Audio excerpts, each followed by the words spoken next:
Learn how to identify and avoid the most common pitfalls to make your crisis simulations effective and impactful. Mistake number 1, a lack of clear roles and responsibilities. During a crisis, this can lead to chaos. Team members may hesitate, unsure of who's in charge. IT staff might delay critical actions while waiting for leadership approval. And confusion can arise over who should communicate with external stakeholders, like customers or regulators. The key lesson? Define roles clearly in advance.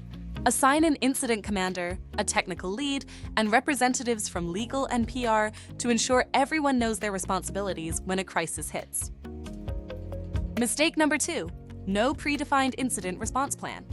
When a cyber attack strikes, the team often struggles to determine the first steps, like isolating affected systems or notifying the authorities. Precious time is wasted debating critical decisions such as whether to pay the ransom or begin recovery efforts. The solution? Always have a predefined incident response plan.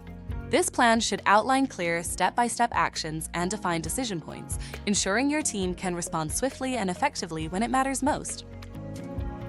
Mistake number 3, poor communication channels. In the middle of a crisis, relying on email for critical updates can lead to delays and missed messages. Conflicting information shared across multiple channels, like Slack, phone calls, and emails, creates confusion. Worse, delays in external communication can erode stakeholder trust. The key lesson?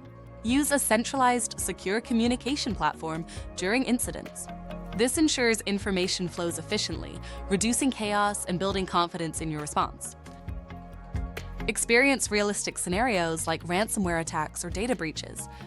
Test across-team collaboration between IT, legal, communications, and management for a successful incident response. Empowering your team with confidence is vital during a crisis. Simulations train your team to act decisively under pressure, ensuring everyone knows their role when it matters most, minimizing downtime and recovery costs.